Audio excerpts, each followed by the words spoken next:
Hey guys, good morning. I'm Mohammad Ashad, and today I have the topic that is how to conduct risk assessment. Okay, so of course I have made the video in IOSH training, that is model 2, but मैं यहाँ पर आज बात करूँगा कुछ अलग सा details में कि कैसे एक रिस्क असेसमेंट के फॉर्मेट को फिल भी करते हैं, ये भी हम बात करेंगे. So what is risk assessment? So risk assessment को जानने से पहले आपको समझना होगा रिस्क क्या है. सो रिस्क को जानने के लिए समझना होगा कि risk is the combination of two function. The first is likelihood of a hazardous event occurring and the consequence of the event. इसको सिंपल भाषा में अगर समझे तो ऐसा समझते हैं, रिस्क दो चीज़ों से मिलकर बना है. पहला लाइक्लीहुड. सो लाइक्लीहुड मतलब हिंदी में इसको समझ ले तो संभावना या फिर चांसेस. ओके, और अगर लाइक्लीहुड है तो इसका मतलब कि एक हज़ार्ड का रिस्क कितना संभावना है, एंड अगर कुछ रॉन्ग होता है तो कितना चांस है उसका, कितना बड़ा उसका नुकसान होगा, कॉन्सिक्वेंस, रिजल्ट, आउटकम कितना बड़ा होगा. ओके, सो अगर हम ऐसे समझे तो हैज़ार्ड का विशेषता जो बताया वो रिस्क कहलाता है. हैज़ार्ड तो है, खतरा तो है, बट कितना चांस है उस खतरे को होने का, दैट इज लाइक्लीहुड. एंड अगर कुछ हुआ तो कितना बड़ा नुकसान होगा, that is consequence. Okay, so now इस चैप्टर में हम बात कर रहे थे कि व्हाट इज रिस्क असेसमेंट, और इस टॉपिक पे बहुत से लोगों ने, मैंने देखा है यूट्यूब पे वीडियो है, बट इंफॉर्मेशन अगेन इनकम्प्लीट है. ओके, तो आज हम समझेंगे थोड़ा सा डिटेल्स में what is risk assessment. So risk assessment is a careful examination or legal process of anything in a work environment that could cause injury or ill health. Risk assessment एक careful examination है, ये legal process भी, legal requirement भी है.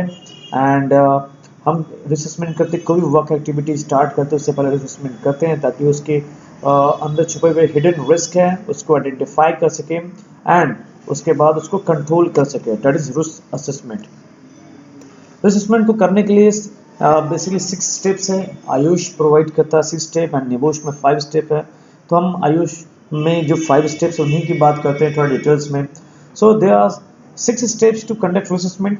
First one is list the work task. सबसे पहले आपको listing करनी होगी कौन से टास्क को हम करने जा रहे हैं, और उस टास्क में जो 4 इंफॉर्मेशन मुझे चाहिए वो काफ़ी इंपॉर्टेंट है. That is first location, because location change risk change. अगर एक काम ग्राउंड फ्लोर पर चल रहा है, वही काम अगर 3rd floor, 5th floor, 8th floor पर चलता है तो उसका रिस्क बढ़ जाता है. तो risk change, location change, risk change. अगर एक काम अंदर इनसाइड ऑफ बिल्डिंग चल रहा है, एक काम ओपन एरिया में चल रहा है, तो लोकेशन चेंज, रिस्क चेंज. इसके बाद करते हैं people. People means worker. So worker अगर इनकम्पिटेंट है, कम्पिटेंट नहीं है, इनएक्सपीरियंस है, तो उसका रिस्क ज़्यादा होगा, बढ़ जाएगा. अगर वो कम्पिटेंट है तो रिस्क कम होगा. So people change, risk change. Work activity. So different work has a different risk. So different work activity has a different risk, and same work को भी अगर लोकेशन चेंज हो, पीपल चेंज हो उस work को करने वाले, तो भी रिस्क चेंज होगा. इक्विपमेंट. लगभग सारे वर्क में कुछ ना कुछ इक्विपमेंट यूज़ होता है, चाहे वो लैडर हो, स्कैफोल्ड हो, पावर टूल्स हो, हैंड टूल्स हो, या फिर वो हाइड्रोलिक टूल्स हो, कोई भी इक्विपमेंट हो, या फिर बड़ी बड़ी मशीनरी हो, सब में एक अपना रिस्क होता है. क्रेन के साथ अलग है उसका हैज़ार्ड है. अगर मैं बात करूँ टूल्स की बात करूँ, उसके साथ अपना अलग हैज़ार्ड है, तो वो हमें मेंशन करना होगा. और बात करते हैं identification of the risk, identify the risk. So इसमें हमें 3 चीज़ों पर बेसिकली हम फोकस करते हैं. What are the hazard. Hazard कौन कौन सा है, तो every activity has a different hazard. अगर वो हाइट है तो अलग हैज़ार्ड होगा, एक्सकेवेशन है तो अलग हैज़ार्ड होगा, अगर वो इलेक्ट्रिक है तो अलग हैज़ार्ड होगा, केमिकल है तो अलग हैज़ार्ड होगा. उसके बाद बात करते हैं हाउ माइट बी हार्म, कैसे नुकसान करेगा. सो नुकसान कैसे करेगा, इट मीन्स अगर मैं जैसे सपोज कर लूँ, मैं बात करता हूँ एक मेसनरी वर्क कर रहे हैं हाइट पर, या फिर हम हाइट पर कंक्रीट का काम कर रहे हैं, रूफ कंक्रीटिंग हो रही है, उसमें hazard, major hazard fall of man, fall of material होता है, तो फॉल ऑफ मैन लेते हैं. फॉल ऑफ मैन एक हैज़ार्ड है. And who might be harm, है ना, who might be harm. So who might be harm, तो ऑफ कोर्स वहाँ पर वर्कर्स तो होंगे ही, बट वर्कर के साथ साथ सुपरवाइजर भी होते हैं, इंजीनियर भी होते हैं, कई बार मैन्युफैक्चरर्स होते हैं, विजिटर्स होते हैं, या फिर वहाँ पर इंजीनियर्स के अलावा फोरमैन भी होते हैं. तो हमें सिर्फ वर्कर्स पर फोकस नहीं करना, बल्कि हमें उन सब भी लोगों पर फोकस करना जो भी समय मौजूद हो. और कि जरूरी नहीं कि मैं हाइट की बात करूँ, कोई भी ऐसा टास्क जहाँ पर हैजार्ड है, उस हैजार्ड में मुझे सिर्फ वर्कर की हमारी रिस्पॉन्सिबिलिटी नहीं बल्कि जो भी विजिटर्स इवन स्टाफ है उनकी भी जिम्मेदारी होती है। तो हु माइट बी हम, सो ऑफ कोर्स जो भी लोग वहाँ पर मौजूद है ना, हाउ माइट दे हम, कैसे वो नुकसान होगा, कैसे वो हैजार्ड होगा, कैसे रिस्क है कितना बड़ा। तो अगर वो मैं बात करूँ फॉल ऑफ मैन, तो फॉल ऑफ मैन तो हम ये ले सकते हैं due to unprotected side edge outer edge worker में फॉल, और due to lack of safety harness worker में फॉल। तो ये हाउ माइट दे हम इसकी बातें कर रहे हैं। नेक्स्ट स्टेप है एस्टिमेट द रिस्क। अब रिस्क को एस्टिमेट करना है। एस्टिमेट मीन्स इसको एस्टिमेट को समझने के लिए हमें दो क्वेश्चन से गुजरना होगा। पहला, how likely is it something could go wrong, it means likelihood, हम संभावना की बात कर रहे हैं। एस्टिमेट में हम संभावना तलाशते हैं कितना पॉसिबिलिटी है इस रिस्क को होने का, एंड अगर हुआ so how serious would the outcome, consequence कितना बड़ा होगा। तो एस्टिमेट हम करते हैं, आई मीन जैसे हम ये समझ सकते हैं कि अगर आप स्टूडेंट हो, आपके घर से पॉकेट खर्चा आ रहा है, तो आप मंथ के स्टार्टिंग में ही जब पैसे आने से पहले आप एस्टिमेट कर लेते हो कि ये पैसे लॉज में जाएंगे, वेजिटेबल मार्केट में जाएंगे, ग्रोसरी शॉप में जाएंगे, ट्यूशन में जाएंगे, दैट इज एस्टिमेट। ओके, सो हम संभावना करते हैं और उसका आउटकम, इन दोनों क्वेश्चंस को हम एस्टिमेशन में करते हैं बात। तो अगर हम देखें अलग अलग इंडस्ट्री में अलग अलग रिस्क मैट्रिक्स यूज होता है। जो हाई इंडस्ट्री है उसमें high risk matrix, I mean 3 scale risk matrix use होता है, 5 स्केल रिस्क मैट्रिक्स है, 10 स्केल रिस्क मैट्रिक्स है।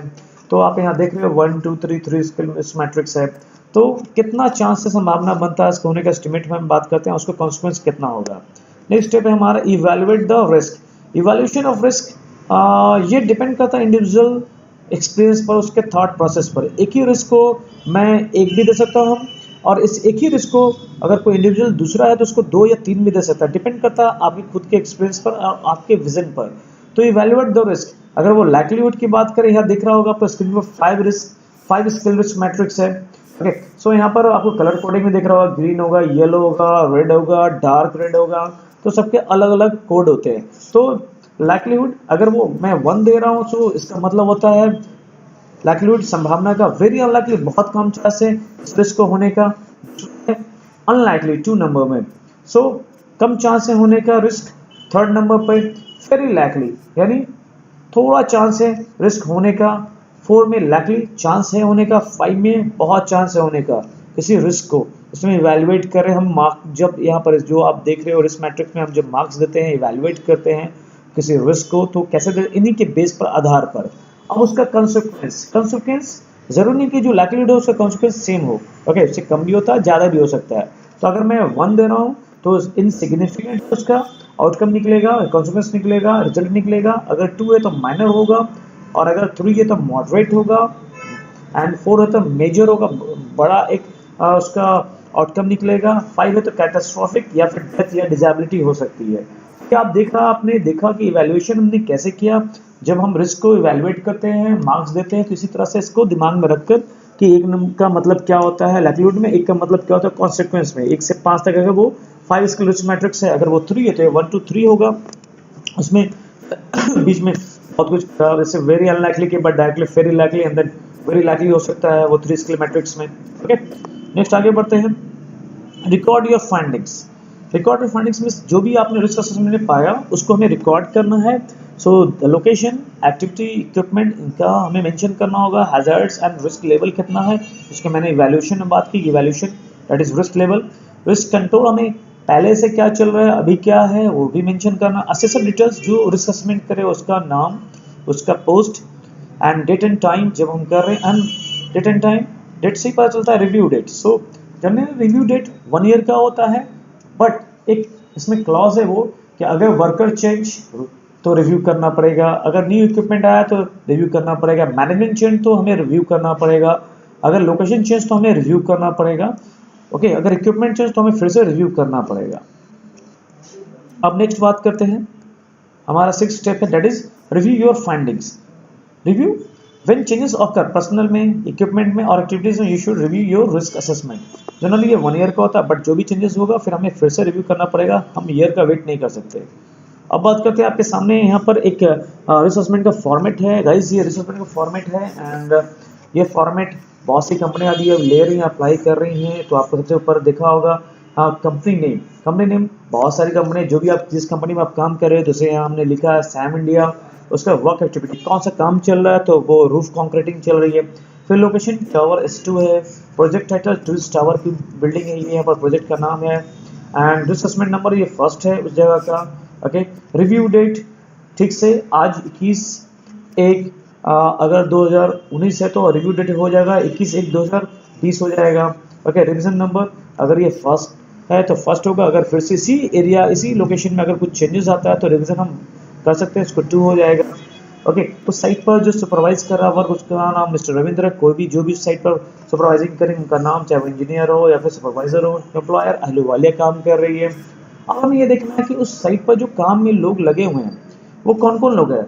बहुत से मैंने रिसर्चमेंट को देखा है, बच्चे बनाते हैं उसमें से डायरेक्टली वर्कर का ही देते हैं कि वर्कर ही इंजरी होगी, वर्कर ही रिस्क हैजर्ड हो सकता है, रिस्क में है, बट ऐसा नहीं है। उस जगह पर एम्प्लॉयर्स में बहुत सारे अदर वर्कर्स में हो सकते हैं, जैसे पब्लिक विजिटर भी हो सकते हैं, यंग पर्सन भी हो सकते हैं, उसमें से न्यू एक्सपेक्टेड मदर हो सकती है, वल्नरेबल पर्सन हो सकता है। Vulnerable person generally new expected mothers या ओल्ड एज को या फिर यंग एज को भी कहते हैं। इन सब जितने भी वर्कर मिलाकर पब्लिक इंजीनियर सबको मिलाकर total estimated total number of person उस जगह पर उस समय मौजूद है, उनका यहाँ नंबर देना होगा। देख रहे हैं यहाँ पर कुछ 5 स्किल्स मैट्रिसेस में कलर कोडिंग ग्रीन है, येलो है एंड रेड है। तो 1 से लेकर 4 तक अगर वो कैलकुलेशन के बाद आता है रिस्क लेवल तो वो क्या होगा, एक्सेप्टेबल रिस्क है। उसके बाद अगर हम बात करें 5 to 10 तो येलो है, that is further review. Okay, and अगर वो हम बात करें 12 से लेकर 25 तक दैट इज अनएक्सेप्टेबल रिस्क है। और यहाँ पर आप देख रहे होंगे उसी रेटिंग की बात है, लाइक्लीहुड सिविलिटी। अब बात करते हैं थोड़ा सा कि कैसे इसको हम फॉर्मेट को फिलअप करें। तो इस फॉर्मेट को फिलअप काफ़ी इजी है, आपको बस समझना था, रेटिंग रिस्क लेवल समझना था जो मैंने अभी समझाया, और आई होप आपको समझ में आ गया होगा। पहला अगर मैं यहाँ पर बात करूँ ऊपर क्या है, रूफ कंक्रीटिंग, कंक्रीट हो रही है रूफ की। ओके, तो सबसे पहला हज़ार चूंकि कंक्रीट हाइट पर हो रही है, रूफ की है, तो फॉल ऑफ मैन होगा। ओके, फॉल ऑफ मैन में आप देख रहे हैं यहाँ पर उसका रिस्क लेवल मैंने लाइक्लीहुड 4 दिया है, और इसका कॉन्सिक्वेंस जो सिविलिटी होगी वो 5 है, और दोनों को मिलाकर हम अगर मल्टीप्लाई करते हैं तो 20 होता है। अब 20 होता है, कंट्रोल मेजर में क्या क्या लगा सकता हूँ, बहुत अलग अलग भी फॉर्मेट मिलेगा, बहुत जगह ऐसे फॉर्मेट भी जहाँ पर करंट रिस्क कंट्रोल भी लिखना पड़ता है, how might be harm, who might be harm, हम आगे देखेंगे एक फॉर्मेट है उस पर डिटेल्स में। फिलहाल यहाँ इस फॉर्मेट को देखते हैं। सो कंट्रोल मेजर हम क्या क्या कर सकते हैं, इंस्टॉल गार्डवेल्स, टॉपल मिडवेल्स, उसके बाद इंस्टॉल सेफ्टी कैचिंग नेट हम डाल सकते हैं, and provide PFA system, personal follower system लगा सकते हैं। उसके बाद जब ये कंट्रोल हम लगा ले, फिर एग्जिस्टिंग या फिर रेजिडुअल रिस्क कितना बचता है, तो लाइक्लीहुड 2 एंड सिविलिटी 3, इसको मल्टीप्लाई करेंगे 6। और इस कंट्रोल मेजर्स को इम्प्लीमेंट कौन करेगा, site in charge, supervisor, engineer, safety officer. Okay, तो एक्सेप्टेबल रिस्क है तो इससे कितना आया 6, तो एक्सेप्टेबल होगा नहीं, ये एक्सेप्टेबल रिस्क नहीं है। आप देख रहे हैं यहाँ पर एक्सेप्टेबल येलो है, तो फिर 5 से 10 6 आ रहा है, तो फिर क्या होगा, फर्दर रिव्यू। ओके, तो यहाँ पर नो होगा, नो में हम क्लिक करेंगे। उसके बाद हम बात करते हैं दूसरा hazard, that is fall of object. तो फॉल ऑफ मेटेरियल भी हो सकता है, तो इसका लाइक्लीहुड 4 है, सिविलिटी 4 मल्टीप्लाई किया 16 आया। हमें कंट्रोल मेजर अप्लाई टोबोर्ड लगाना होगा, स्क्रीन गार्ड लगाना होगा, सेफ्टी कैचिंग नेट लगाना होगा ताकि मेटेरियल नीचे ना गिरे, कैनोपी लगा सकते हैं हम। और इसके बाद लगाने के बाद भी रिस्क कभी जीरो नहीं होता, एक्सेप्टेबल रिस्क जीरो हमेशा होता है। तो 2 हमने दिया लाइक्लीहुड को एंड सिविलिटी को 2 दिया, दोनों मिलाकर मल्टीप्लाई करेंगे तो 4 होगा। अब ये एक्सेप्टेबल रिस्क है और इसको कंप्लीट कौन करेगा, तो सुपरवाइजर, साइट इंचार्ज। उसके बाद बात करते हैं नेक्स्ट हैजार्ड, इसी में इलेक्ट्रोक्यूशन हो सकता है, तो लाइक्लीहुड 4 है, सिविलिटी हमने 5 दिया, मल्टीप्लाई 20 होता है। कंट्रोल मेजर कटआउट सप्लाई, हम सप्लाई को सबसे पहले कटआउट करें, रूट चेंज करें, मिनिमम 10 फीट का डिस्टेंस लें, गोल पोस्ट का यूज़ कर सकते हैं, सेफ्टी हार्नेस का हाइट है तो सेफ्टी हार्नेस, एंड साथ साथ क्योंकि सेकेंडरी इफेक्ट हो जाता है, साथ साथ अगर हम इलेक्ट्रिकेशन की बात करें तो हार्ड हैट। उसके बाद हम बात करेंगे रबर ग्लव्स अगर इलेक्ट्रिशियन का डर है काम कर रहे हैं, एंड रबर बूट। उसके बाद जो लाइक्लीहुड होगा जो रेजिडुअल तो 3 दे रहे हैं एंड 3 सिविलिटी दे रहे हैं, मिलाकर 9 हो जाता है। उसके बाद इसको कंट्रोल कौन करेगा, साइट इंचार्ज, सुपरवाइजर। उसके बाद बात करते हैं कोलैप्स ऑफ स्कैफोल्ड, इसमें हम दे रहे हैं 4 लाइक्लीहुड को सिविलिटी को 4 दे रहे मल्टीप्लाई 16 होता है। इसमें कंट्रोल करने के लिए कंपोनेंट स्कैफोल्डर चाहिए, एडिक्वेट सपोर्ट चाहिए, फर्म ग्राउंड लेवल स्कैफोल्ड का, बैरिकेड इंटायर का, नीचे में स्कैफोल्ड के पास अप्लाई वार्निंग पोस्ट हम लगाए वहाँ पर, साथ में प्रॉपर ट्रेनिंग प्रोवाइड करें। इन सब करने के बाद जो रेजिडुअल रिस्क बचता है लाइक्लीहुड 2 एंड कॉन्सिक्वेंस 3 मिलाकर 6 हो जाता है। Okay, and person conducting risk, उसके बारे में जो पर्सन कंडक्ट कर रहा असेसर, उसका नाम, उसका पोजीशन, सिग्नेचर एंड डेट। एक और यहाँ पर फॉर्मेट है, आप देख रहे हैं, इस फॉर्मेट काफ़ी पॉपुलर है। इस फॉर्मेट को बहुत से लोगों ने यूज़ किया, अलग तरीक़ों से बताया, मैं थोड़ा डिटेल में बता देता हूँ क्योंकि उनको पता नहीं, शायद इन एक्सपीरियंस इस वजह से ऐसा फॉर्मेट बनाकर वो वीडियो डाल देते हैं, बट उन्हें थोड़ा सा समझना होगा क्योंकि उनके बहुत से फॉलोअर्स हैं और वो मिसलीड कर रहे हैं उन सारे फॉलोअर्स को। तो देखें यहाँ पर नेम ऑफ द असेसर, जो रिस्क असेसमेंट करेगा उसका नाम, देन डेट जिस दिन हम करेंगे, time and work area, location जिसकी हम बात करें डिटेल्स में, like work area location means first floor, second floor, south zone, north zone, tower 1, 2, block में अगर है, रो में है, उसका पूरा डिटेल डालना होगा। अब टास्क बीइंग असेस्ड, कौन सा टास्क है जिसके हम असेसमेंट कर रहे हैं, क्योंकि अकॉर्डिंग टू टास्क ही रिस्क अलग अलग होता है, हैजार्ड अलग अलग होते हैं, है ना।